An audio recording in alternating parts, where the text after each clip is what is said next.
Raríssimas, raríssimos e raríssimas, bom dia, René de Paula Júnior falando aqui no Radinho de Pilha, 28 de janeiro de 2025, terça-feira, e hoje eu tive uma surpresa, eu descobri que se eu olhar no mapa hoje, o mundo mudou, quer dizer, depende do mapa que eu olhar, claro, se eu olhar no Google Maps e se eu estiver nos Estados Unidos, aliás eu não testei isso aqui no Brasil, mas nos Estados Unidos, se você abrir o Google Maps, o Golfo do México não existe mais.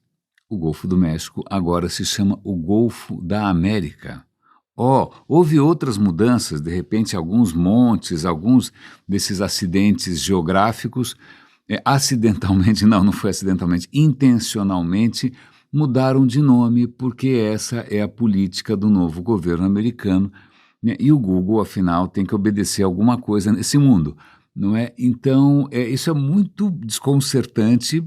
Eu já mencionei muitas vezes aqui o quanto aquele livro 1984 do George Orwell é sempre oportuno, né? Foi muito visionário, né? Talvez tanto quanto Admirável Mundo Novo. Acho que, na verdade, o presente é uma mistura dos dois. As pessoas vivem dopadas, né? Vivem aí, né, tomando antidepressivos e ansiolíticos, seja lá o que for, né? Ao mesmo tempo em que vivem numa sociedade estranha de vigilância e aí o que está acontecendo agora, né? De repente a história sendo reescrita, narrativas malucas.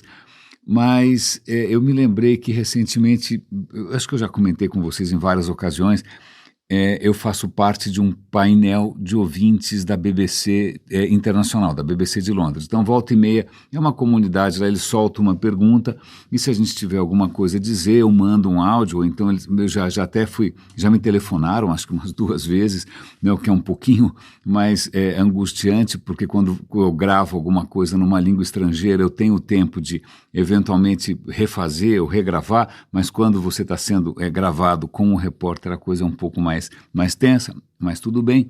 Né? Mas dessa última vez o tema era se a BBC tinha coberto propriamente a eleição americana, e eu gravei um pequeno áudio, eu não sei se eles vão aproveitar. De qualquer maneira, eu vou dar um link aqui para todas as vezes que eu já participei, mais de uma dúzia, acho que já são 13, 14, não sei. É engraçado imaginar que, de repente, minha voz é mais ouvida em Londres do que aqui em São Paulo. Mas eu fui iniciar, normalmente eu inicio qualquer depoimento desses me apresentando. Olha, meu nome é René de Paula, sou de São Paulo, Brasil. Dessa vez eu me apresentei como, olha, meu nome é René e eu sou um legítimo cidadão de ROW. ROW é como muitas corporações americanas chamam o resto do mundo, rest of the world. Eu deveria ter falado também, mas eu acabei me esquecendo, não é, que eu também sou praticamente um SOR. SOR é o seguinte: quando eu preencho né, o que acontece aqui quando você vai para os Estados Unidos, tem que preencher algum formulário, eles infelizmente perguntam uma coisa completamente, questionável, que é a questão de raça. Raça é cachorro, tem raça, né? As pessoas não deveriam ter, né? E normalmente as opções que estão lá são caucasiano, negro e latino. Né? E aí você fala, cara, eu sou brasileiro, isso não é exatamente latino, não é? Eu não escuto música mexicana, nem sei lá o que, salsa, não é? Mas eu sei que recentemente muitos formulários começaram a incluir ali uma outra categoria para essas questões um pouco mais complexas, como a dos brasileiros, e é SOR, que quer dizer some other race, alguma outra raça. Então nós somos, né, é interessante ver como de repente, né, alguém dá uma canetada lá em cima e você passa a fazer parte de outros conceitos, né, outros rótulos. Então você é um SOR de um ROW, parabéns, bem-vindo.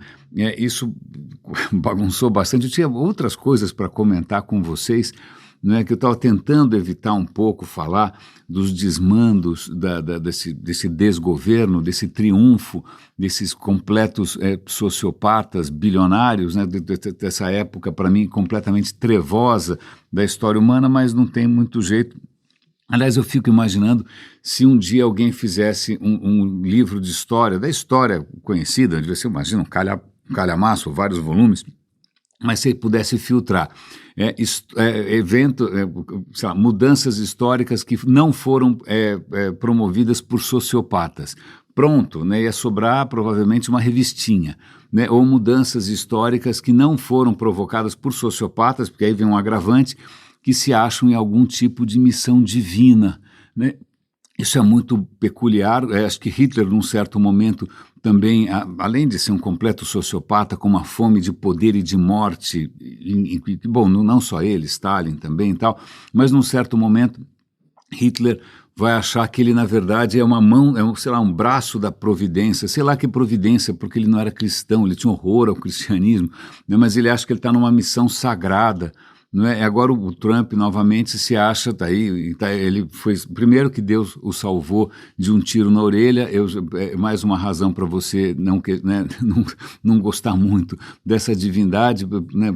Puxa vida, era só 2 centímetros, né? Bom, deixa para lá, mas o cara se acha não só salvo por Deus, ele é um Messias, né? E ele está cumprindo o destino manifesto de uma nação elegida por Deus para ser a nação mais poderosa da Terra. É o que eu não sei até que ponto isso casa com a questão do Novo Testamento, não tenho a menor ideia.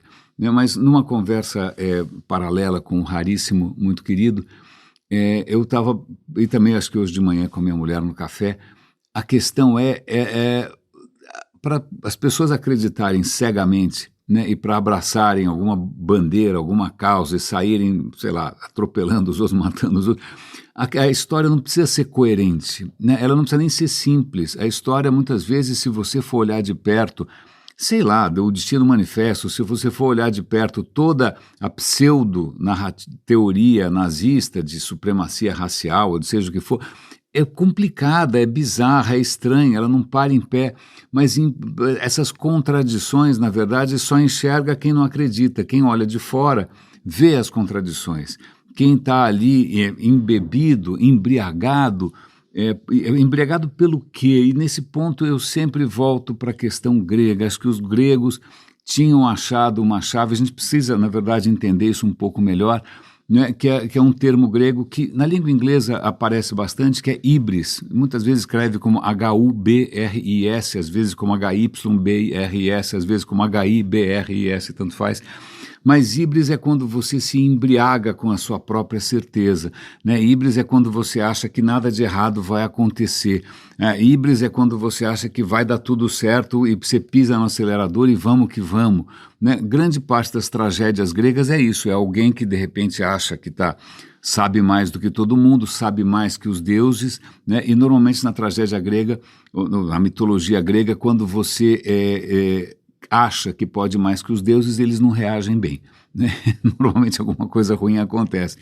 Mas eu acho que é um tipo de embriaguez que acontece em inúmeros cenários, e isso para mim seria uma coisa muito interessante. Isso pode acontecer no indivíduo solitário, que acha que tudo bem, foi só uma cervejinha, eu posso andar a 140 km por hora, ou então, sei lá, ou então em grupo, né, quando você acha que vamos lá trucidar aquele torcedor do outro time, né? Em alguns momentos a gente se embriaga, a gente perde completamente, e isso provoca, isso suscita, né, um banho de hormônios, ou seja o que for, né, e você fica ali achando que você é abençoado, que você é invulnerável, e como diria um grande amigo meu, que faz tempo que eu não vejo, famous last words, né, famosas últimas palavras.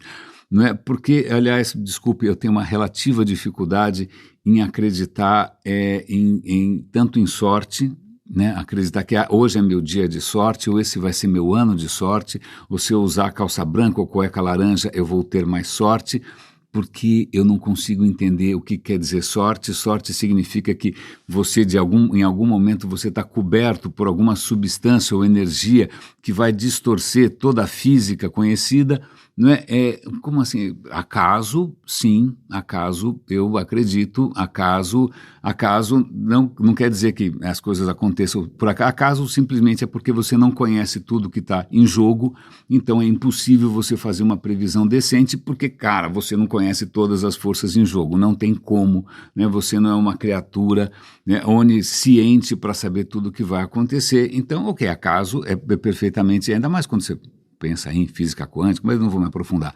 Né? Mas sorte, né? Achar que agora... Imagina, você tem cidades inteiras baseadas no mito da sorte. Vegas, né? Todo mundo vai lá achando que se ele, né, fizer, puxar aquela alavanca contando até 7, ou se ele rezar... Aliás, alguém já fez uma piada que em nenhum lugar do mundo as pessoas rezam com tanta convicção, empenho e fé quanto em Las Vegas. Não é? Pois bem, então essa questão de sorte para mim é muito complicada.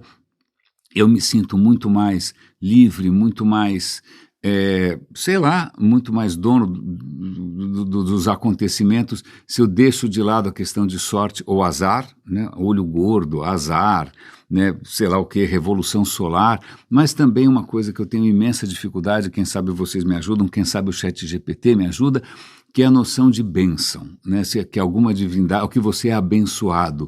Né? Então, isso quer dizer, você é abençoado, legal, parabéns para você, mas acontece que tem 8 bilhões de pessoas que aparentemente não tiveram a mesma sorte. Que pai é esse que resolve privilegiar alguém e não o outro? Por que ele vai abençoar agora e não o tempo todo? Essa coisa discriminatória, essa coisa essencialmente injusta e bastante egoísta da bênção, eu nunca vou entender direito. Mas eu acho que isso, infelizmente, está por trás de grandes movimentos históricos, né? Pega aí Alexandre o Grande, que eu nunca vou chamar de grande, Alexandre o Macedônio, vamos chamar assim, o cara encasqueta que a Macedônia para mim é pouco, né? Eu vou conquistar o resto do mundo. Por que diabos? Né? Tava todo mundo sossegado, estava todo mundo tranquilo. Você não precisa lá botar fogo em Persépolis, você não precisa lá achar que você é um descendente de algum deus egípcio.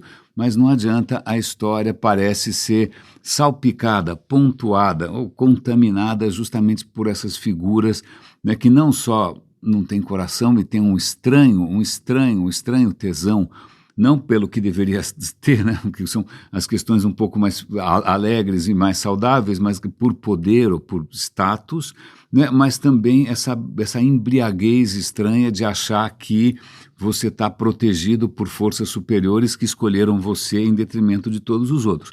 Vale lembrar que o cristianismo provavelmente não teria tomado o rumo que tomou, né, se um certo imperador Constantino, romano, pagão, né, não achasse que, pera um instante só, eu tive uma visão estranha, eu acho que eu vi um símbolo cristão, então vamos fazer o seguinte, vamos botar esse...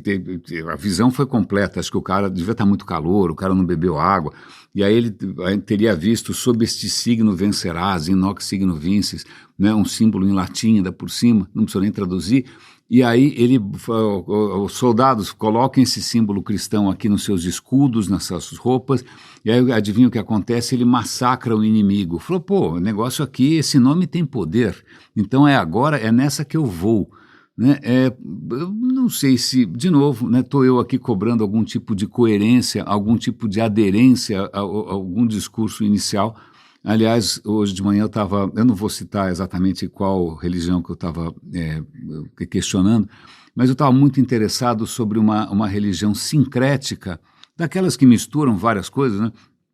Eu não sabia muito a respeito, e eu perguntei, o ChatGPT me explicou, não, isso mistura um pouco disso, um pouco disso, um pouco daquilo. Eu falei, tá, ok, tá bom, obrigado.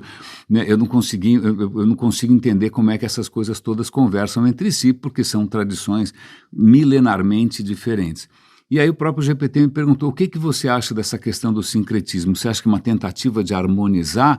Eu falei, não, eu acho que é uma apropriação cultural indevida, não é? Você não pode pegar um monoteísmo aqui, outro monoteísmo ali, bom, se são monoteísmos, eles imaginam que não tem mais nada, né? E você bate no liquidificador e faz sua própria versão, né? Isso, mas de qualquer maneira, aparentemente a coerência, a consistência não parece fazer tanta diferença assim. As pessoas são muito felizes, muitas delas inclusive caridosas, boas, né? Que ajudam e ajudam a fazer o mundo melhor. Mas esse link para o ChatGPT, dessa vez eu não vou compartilhar, porque eu não quero, de novo, tocar em alguma crença específica. Mas a gente ontem estava lembrando os 80 anos da liberação de Auschwitz, né? Espero que o episódio tenha sido à altura do que o episódio merece, ainda mais que nós estamos, de novo, revivendo imagina, o ressurgimento, a ressurreição dessas ideias de jirico, que novamente não deveriam parar em pé, ainda mais hoje que tem mais ciência, tem ChatGPT, é só perguntar.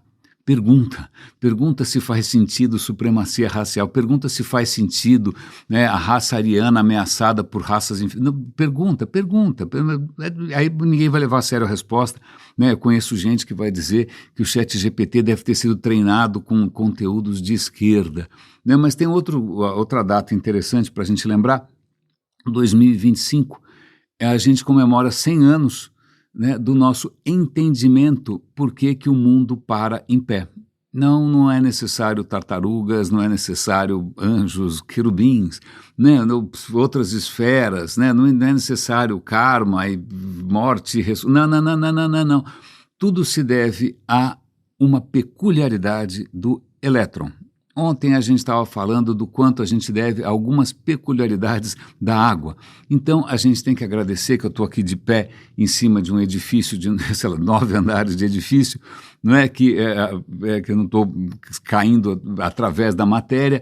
A gente tem que agradecer a existência desse universo inteiro a um simples princípio que foi descoberto por um físico muito divertido chamado Pauli, e 100 anos do princípio de exclusão de Pauli. Está aí uma exclusão que é positiva, né? Não estou falando aqui exclusão racial, social, econômica, mas estou falando aqui da exclusão de elétrons. A questão é a seguinte, quando Einstein...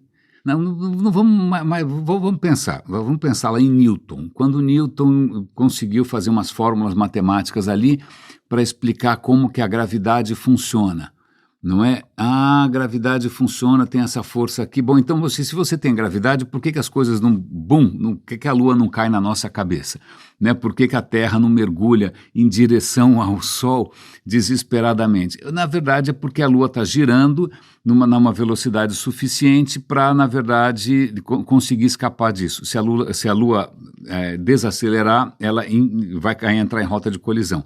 Ah, obrigado, então as coisas não estão entrando em rota de colisão porque elas estão girando que nem umas loucas na velocidade exata, né? Se você consegue calcular, isso é um problema de vestibular, tá fácil. Obrigado, então agora eu já entendi, porque mesmo as coisas todas se atraindo mutuamente, elas conseguem manter uma distância, pelo menos astronômica. Muito bem. Né? Mas aí vem Einstein e fala, olha, ok, as equações do Newton funcionam mais ou menos, mas não é bem assim, você tem uma coisa chamada espaço-tempo, bom, assim vai, é aquela confusão toda. Mas a questão é, por que o universo, então, inteiro não colapsa, não murcha, não vira uma bolotinha? Aí o Einstein foi quebrando a cabeça e falou, bom, deve ter alguma coisa que contrapõe, né, a gravidade. Ele não conseguia pensar, ele inventou uma constante de louco, depois ele pediu desculpas, mas hoje a gente sabe que tem alguma coisa não só mantendo o universo, cada um no seu lugar aí, mas também ele está se expandindo, as coisas estão se afastando umas das outras, não é? E aí a gente não sabe muito bem o que é isso, a gente está chamando isso de energia escura, dark energy, e tem até teorias dizendo que, ok, se a gente repensar um pouco, talvez a gente entenda isso sem a dark energy, a gente sempre fala sobre isso no radinho, mas ok, agora a gente vai falar de algo mais fundamental ainda. Se você tem a matéria feita de átomos, que é algo que os gregos já tinham percebido há 2.500 anos e que a Igreja Católica sentou em cima, obrigado. Se a gente sabe que a matéria é feita de átomos faz tanto tempo assim, em algum momento a gente descobriu que tem alguma coisa mais elementar que o átomo é feito de outras partículas. Os gregos não sabiam. Né? Então, o átomo tem o próton lá no núcleo, o próton é positivo, gigante, quase 2.000 vezes maior que um elétron, e o próton é positivo, e você tem o elétron que é negativo, girando em volta do próton. O próton é muito pequeno, o elétron é muito pequenininho, muito difícil, inclusive, de você determinar o tamanho dele, de tão pequeno que é. Mas a questão é, pera um instante só, se você tem um próton positivo e você tem um elétron negativo, por que o elétron não cai de boca, não cai de testa lá em cima do próton, e aí a gente para com essa história toda? Né? Porque ele está girando. Tá bom, mas espera um instante só, mas a gente já percebeu que tem átomos que tem um monte de prótons, e também tem um monte de elétrons, e por que de repente todos esses elétrons não ficam na mesma distância, né, girando na mesma velocidade? Não é isso que parece acontecer, né? Se fosse assim, todo o universo seria diferente. E eles perceberam devagarinho que todos esses, vamos pensar um átomo lá que tenha, sei lá, um monte de elétrons, 8 elétrons, né? Eles não ficam todos juntos na mesma pista, né? Tem uma pista, né, um circuito ali mais próximo, né, mais fechadinho, ali tem 2 elétrons. Aí depois tem uma pista, cabem 2. Aí depois tem uma pista um pouco mais ampla, mais larga, mais distante, que aí cabem 8. E aí depois tem uma pista mais distante ainda, em que cabem 18, e assim vai, certo? Não sei se alguém lembra aqui da questão de orbitais. A questão é, por quê? Por que que os elétrons eles têm esse comportamento? Por que não fica todo mundo junto? Qual é o problema dele, né? O cara chato, por que não fica todo mundo junto? Não, ele vai ocupando essas pistas cada vez mais longe, sempre da mesma maneira, né? E aí o Pauli descobriu, e eu não vou entrar no detalhe aqui, é que na verdade existem 2 tipos de partícula, né? Um delas é o que os físicos chamam de bósons, por exemplo, a luz, você pega uma partícula de luz, um fóton, ok, nunca é exatamente uma partícula, é uma onda, a gente sabe que é confuso. Mas se você pega um fóton, o fóton não está nem aí com os outros fótons, você pode socar um monte de fótons, um em cima do outro, todos eles idênticos, não tem problema nenhum, é um carnaval, se faz um laser, não tem problema. Agora, existe outro tipo de partícula, que é o férmion, aí pode ser o próton, pode ser o elétron, né? Eles são mais enjoados. Eles não se embolam todos desse jeito, eles têm algumas regrinhas. Então, num mesmo átomo, você nunca vai ter 2 elétrons com as mesmas características, né? Para descrever cada elétron, são 4 parâmetros, nenhum deles tem os mesmos 4 parâmetros. Então, se tem um aqui, e se já tem um assim, não pode ter outro assim, então, vai lá para o circuito mais aberto, vai para o outro andar. Né? Se aquele andar já estiver lotado, desculpa, aqui você não cabe mais porque já tem um cara igual a você, vai para o outro andar. E vai fazendo essa coisa como se fosse uma escadinha, né? Então o que acontece, como tem essa escadinha, como os elétrons eles se excluem, olha, já tem um igual a você aqui, eu não preciso, com licença, vai para o nível de cima. Isso faz o quê? Que o átomo fique mais volumoso, maior, não fica todo mundo junto apertadinho, né, embolado, não é uma rave insana, não, é tudo muito estruturado, cada um que chega, cara, desculpa, esse andar já está lotado, vai lá para o fim da fila do pão, né? Parece um monte de paulista, elétron, faz fila, não é? Então, isso faz o quê? Que os elétrons ocupem mais espaço, que eles sejam mais espaçados, né? Que inclusive eles mantenham distância uns dos outros, né? Então, veja, a matéria, eu estou aqui de pé em cima de um tapete que está em cima de um porcelanato, que está em cima de uma laje, que está em cima... o que faz com que essas coisas todas tenham estrutura, né? Porque é tudo vazio, na boa, entre cada nível desses, entre cada degrau desses, que os elétrons é vácuo, está tudo vazio, não tem nada, tem só energia, né? Mas o que mantém a matéria, os átomos, com essas características de volume é justamente o princípio de exclusão do Pauli. Eu não sei se essa volta toda que eu dei dá alguma ideia, talvez não, né? Mas basta saber que quando o cara entendeu que 2 elétrons idênticos, eles não podem existir no mesmo lugar, eles têm que pular para o andar de cima, se quiser, se não, um abraço. Isso ajuda a entender, por exemplo, a tabela periódica. A tabela periódica, né, o Mendeleev, não foi o russo que teve sonho, ele sonhou a tabela periódica. Ele estava começando a ver os elementos, mas ele fala, cara, se eu quiser representar os elementos químicos, deve ter algum jeito. Aí um dia ele teve um sonho, né, e aí ele percebeu que se ele botasse uma tabelinha, os átomos da mesma coluna tinham propriedades semelhantes, mesmo tendo massas completamente diferentes. Por que esses átomos da mesma coluna tinham propriedades semelhantes? Porque o que determina a propriedade química de um átomo, de uma substância, são os elétrons do lado de fora. Se tem 2, se tem 8, se está faltando, se está sobrando, sei lá. Mas se tiver faltando 2, então o comportamento químico é assim assado. Se tiver faltando 3, assim vai, não é? Então, a tabela periódica, ela só para em pé por causa do princípio de exclusão de Pauli. Então, eu sei que é uma coisa um pouco árida, eu sei que não é uma coisa, por isso que ninguém solta rojão, etc. e tal, mas veja, em algum momento, há 100 anos, alguém descobriu simplesmente porque o mundo para em pé, mesmo sendo feito basicamente de vácuo, basicamente de vazio, né, e vários campos de energia, certo? Certo. Aliás, eu gosto do Paulo, ele deixou várias frases interessantes, né, e uma delas é que quando alguém vinha com uma ideia de jirico, alguma ideia que ele achava difícil de respeitar, vamos chamar assim, ele falava, isso não só não está certo, como isso não está nem errado, né? Not even wrong, isso não está nem errado.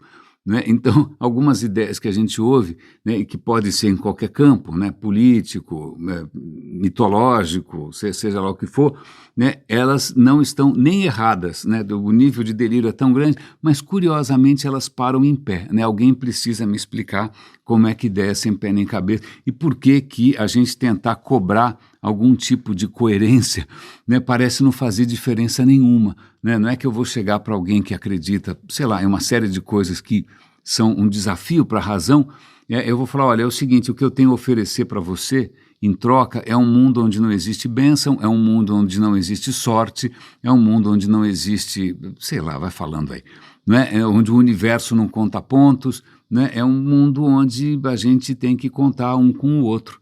Né? E é isso que é a conclusão final, né? Nossa espécie chegou até aqui porque nós descobrimos várias maneiras de fazer besteira, inclusive maneiras coletivas de fazer besteira, né? Maneiras científicas de fazer besteira, mas a capacidade nossa de colaborar, né? De cuidar um do outro, eu acho que isso é uma coisa que transcende qualquer outra ideia, mas isso me faz lembrar, eu voltei a ouvir ontem uns trechos de uma conversa muito boa do Sean Carroll com o Nicholas Christakis. O Nicholas Christakis é um cientista que eu não vi, acho que ele deve são trigêmeos, que não é possível que uma pessoa só tenha tantos diplomas. O cara é simplesmente genial. Ele escreveu um livro eu vou dar o link de novo para quem estiver interessado, o livro chama Blueprint.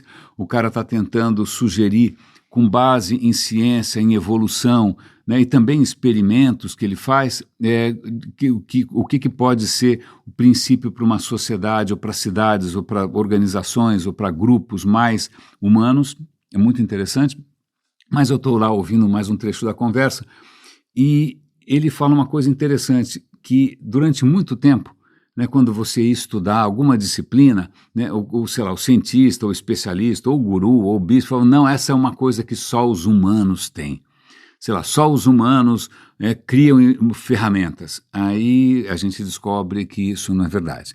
Né? Ter corvo faz ferramenta, macaco faz ferramenta, um monte de gente faz. Não, então só os humanos têm cultura. Aí você descobre que, veja bem, não. Primatas também têm culturas, orcas também têm cultura, ou seja, elas transmitem conhecimento de uma geração para outra, não é? Várias criaturas têm cultura. Não, humanos são os únicos que têm compaixão. Não é bem assim, né? Inúmeras outras espécies, um cuida do outro, cuida daqueles mais fracos, ou então ficam de luto quando falece, um elefante, quando uma mãe elefante perde um filhote, é um espetáculo, muito tocante, a mesma coisa com uma orca. Aí você começa a perceber que é muito difícil você localizar alguma coisa que seja exclusivamente humana, né?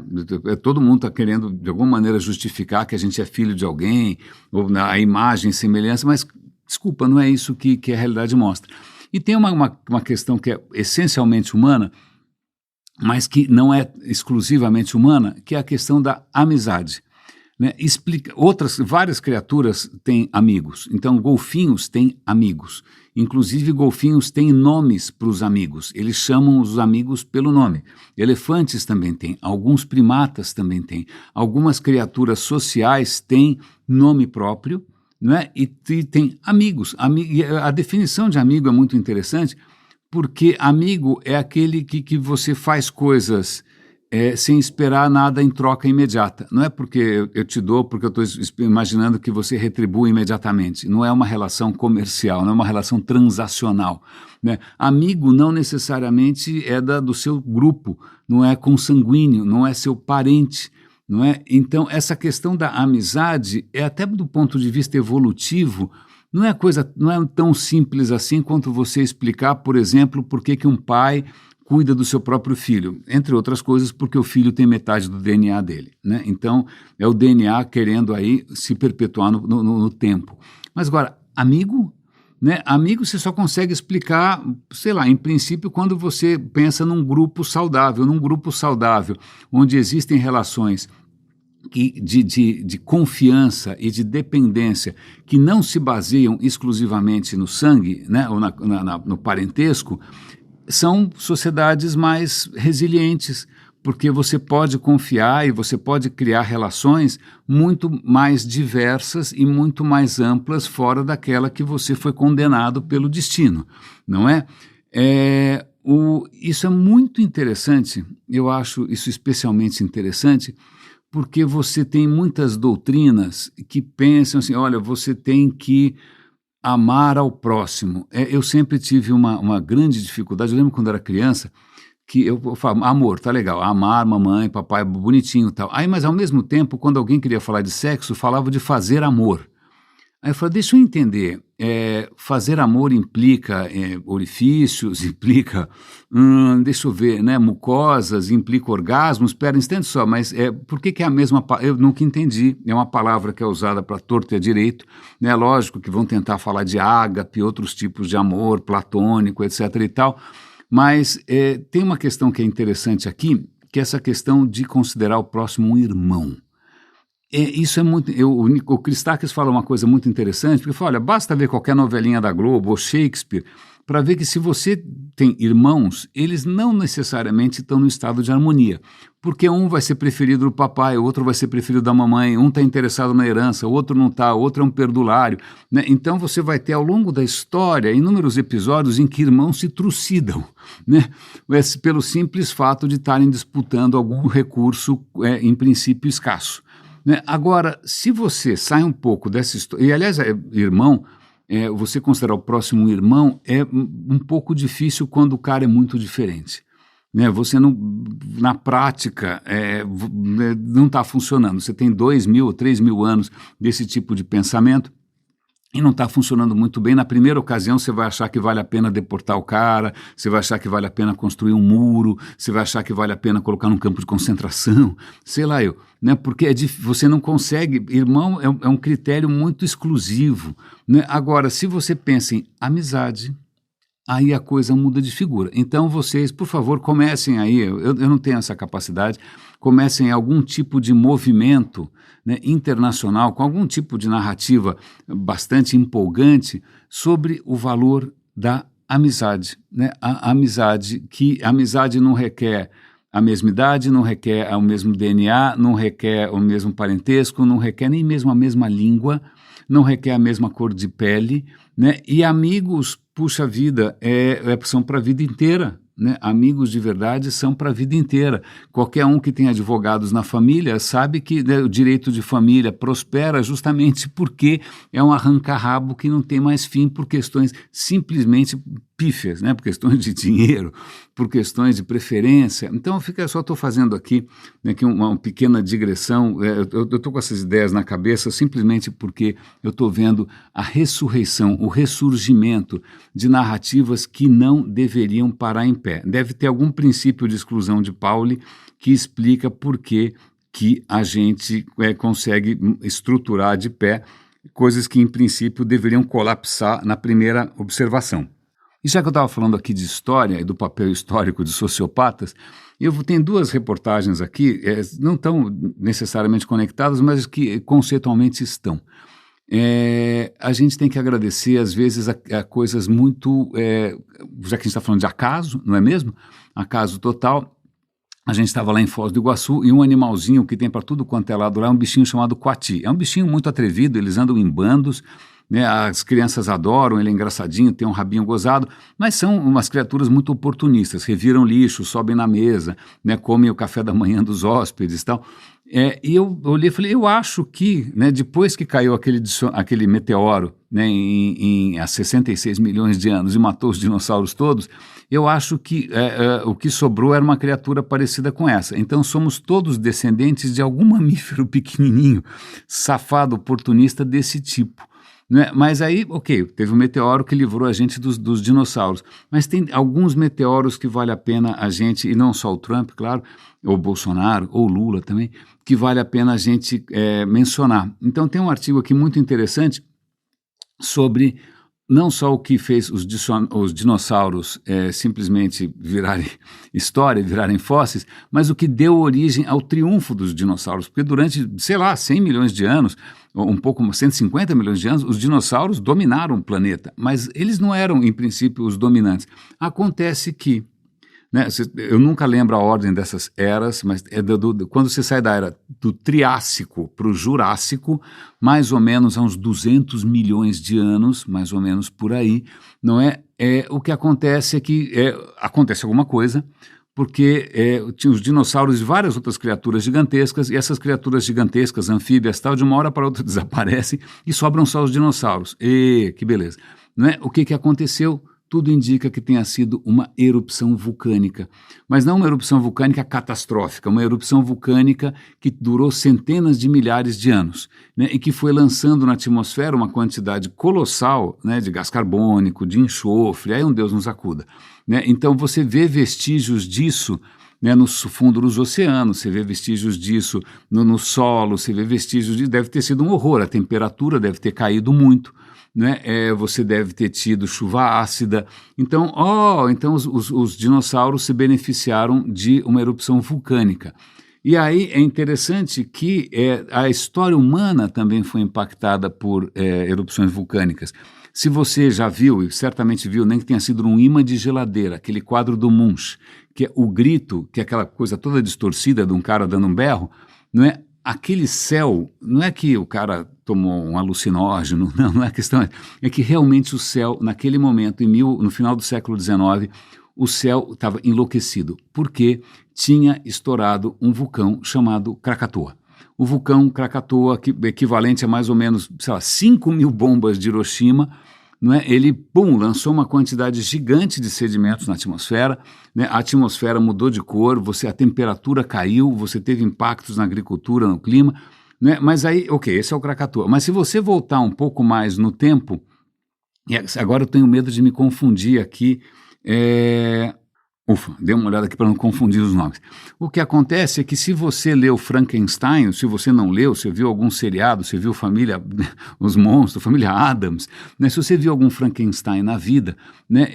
Ele foi escrito pela Mary Shelley, essa história é muito interessante, ela eram 3 casais, o Lord Byron, a Mary Shelley, Percy Shelley, eram 3 casais de escritores, né? Que fugiram para passar um tempo maravilhoso na Suíça, mas o tempo ficou absolutamente horroroso, né? Isso foi em 1815, foi um tempo que praticamente foi um inverno que não acabava nunca mais, chovia pra caramba, foi uma desgraça, né? E como ninguém tinha nada para fazer, sexo uma hora cansa, né? Eles resolveram escrever histórias de horror e a Mary Shelley escreveu Frankenstein.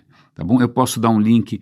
Aliás, eu vou dar um link para quem tiver curiosidade. Eu trabalhei um bom tempo como produtor de TV e na HBO, quando o Kenneth Branagh lançou o filme Frankenstein, eu aproveitei e fiz um programinha a respeito. Eu vou dar um link, eu tenho isso no YouTube, né? Acho que ficou razoável. Ele conta um pouco essa história do Frankenstein. Que bom, eu me lembrei desse videozinho. Mas o que acontece é por que o clima mudou tanto? Dessa vez foi um outro vulcão que tinha explodido, um vulcão chamado Tambora, mais ou menos da mesma escala do Krakatoa, um vulcão chamado Tambora também deixou o clima completamente zoado, foi uma explosão catastrófica. Mas nada disso se compara a algo que aconteceu num dia normal, há 70 mil anos aproximadamente, né, quando o vulcão Toba, vai anotando esses nomes aí, pode pôr o nome no cachorro, no gato se quiser, Toba, Krakatoa, né, Mantoba. Pois bem, o Toba, quando explodiu, ele deve ter sido 1000 vezes mais potente do que o Krakatoa, que já tinha sido 5.000 vezes mais potente que a bomba de Hiroshima. Então, quando esse Toba explodiu, aí o negócio deve ter sido sério. Provavelmente a onda de choque sonora deve ter circulado o globo, né, deve ter ensurdecido, matado, deve ser um Deus nos acuda. Aquilo lançou uma quantidade simplesmente bíblica de resíduos, de coisas sólidas na atmosfera e gases. Isso foi uma absoluta hecatombe. E você percebe isso não só pelos resíduos que estão no mundo todo, camadas de cinzas no oceano, camadas na Groenlândia, onde você for, tem algum vestígio da erupção do nosso amigo Toba. Mas você percebe, inclusive, na genética das criaturas, porque se você começa a analisar, e os cientistas conseguem fazer isso, mais ou menos como é que as criaturas foram evoluindo, o tamanho das populações antes, etc. e tal, você percebe que em algum momento, há 70 mil anos, aconteceu alguma desgraça, que a coisa foi feia e as populações diminuíram muito. Né? Então, é interessante porque eu já tinha visto isso, que faz tempo que os cientistas sabem, que a expansão humana, nós começamos a sair da África há 300, 400 mil anos. Né? Os Neandertal foram para um lado, os Homo sapiens foram para o outro, assim vai. Né? Mas em algum momento, a população dos Homo sapiens deve ter se estrangulado alguma coisa como alguns milhares. Né? Morreu todo mundo, sobraram mais ou menos 10 mil só. Então veja, nós somos 8 bilhões de pessoas, descendentes de um grupo de sobreviventes de 10 mil indivíduos. Por quê? Porque explodiu um raio de um vulcão, né? O acaso, né? Entrando aqui em cena de novo, né? Explodiu um raio de um vulcão e reduziu a nossa população a um número muito baixo. Isso provoca algumas reflexões. Em primeiro lugar, né, eu já comentei aqui, puxa, se todos nós, né, somos descendentes de 10 mil pessoas, que cabe no Pacaembu, sei lá onde que cabe 10 mil pessoas, não sei, não é? Cara, desculpa, nós somos todos parentes, né? E como eu já disse ontem, o Christakis está sempre falando nisso, não o Cristo, o Christakis, tem muito mais coisas que nos unem do que nos distanciam, do que nos diferenciam. Né? Em segundo lugar, provavelmente a gente conseguiu sobreviver, o Homo sapiens conseguiu sobreviver, porque ele descobriu novas maneiras de colaborar, ele descobriu novas maneiras de se ajudar, né? Porque a gente individualmente, como criatura isolada, a gente não vale muita coisa, não é? Agora, se a gente conseguiu, né, sobreviver, superar uma bomba dessas, né, se o Toba não conseguiu acabar com a nossa espécie, é porque tem algumas lições aí, né? Em primeiro lugar, há mais razões para sermos amigos, mesmo que não sejamos necessariamente irmãos, né? Somos todos descendentes de um grupo de sobreviventes que aprendeu a superar dificuldades incríveis, né? Agora falta ver como é que nós vamos superar as dificuldades que estão aí, que dessa vez não são acaso, que dessa vez são perfeitamente atribuíveis à nossa cegueira, de novo, à nossa híbris, à nossa embriaguez, né, a líderes sociopatas que acham que estão em algum tipo de missão divina, né, que se acham protegidos porque tem algum tipo de sorte excepcional. Né, eu acho que esse tipo de pensamento não está ajudando muito. Quem sabe a gente consegue recuperar em algum momento, se der tempo, né, essas raízes da colaboração, da amizade, e a ciência está aí para apontar que é esse o caminho. Né? Eu acho que pelo menos esse discurso para em pé. Raríssimos e raríssimos, espero que esse episódio tenha valido a pena, bastante aleatório, né, bastante ao acaso, espero não ter me embriagado com as minhas próprias ideias, é perfeitamente possível, híbris é o pecado original da nossa espécie. Um grande abraço, cuidem-se e até amanhã.